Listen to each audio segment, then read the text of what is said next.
Hi అండి, welcome to my channel. పనులు చేసి అలసిపోయి వెడ్డింగ్ యానివర్సరీ కానీ బర్త్డే ఫంక్షన్ అప్పుడు మంచి రెస్టారెంట్ కావాలి, అమౌంట్ తక్కువ అవ్వాలి, ఫుడ్ ఫుల్గా కుమ్మేయాలి అనుకున్న వాళ్ళకైతే కేపీహెచ్బిలో ఉన్న వాళ్ళకైతే ఒక రెస్టారెంట్ అయితే సజెస్ట్ చేద్దాం అనుకుంటున్నానండి. అదేనండి లలిత జ్యువెలరీ పక్కన ఉన్న ప్లాజా అండి. మనం బయట రెస్టారెంట్కి అయితే ఒక బిర్యానీ, ఒక బటర్ నాన్, ఒక కర్రీ తీసుకుంటే ఒక చిన్న ఫ్యామిలీకి 1500 1800 అవుతాయి కదండి. ఇక్కడైతే అలా ఏం కాదండి, అన్లిమిటెడ్ ఫుడ్ అండి. జస్ట్ 800 అండి. 9 ఇయర్స్ బిలో పిల్లలకైతే అసలు బిల్ పే చేయాల్సిన అవసరం లేదండి. మన ఎగిరేవి, ఈదేవి, పాకేవి, డిజర్ట్స్, ఐస్ క్రీమ్స్ అన్నీ ఉన్నాయండి.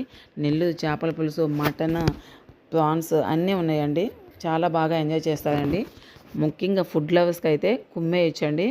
ఎవరికైనా కేబీహెచ్బిలో ఉండే వాళ్ళకి అమౌంట్ తక్కువ అవ్వాలి, ఫుడ్ ఎక్కువగా ఉండాలి అని చూసే వాళ్ళకైతే ప్లాజా అయితే బాగుంటుందండి. Okay, thank you.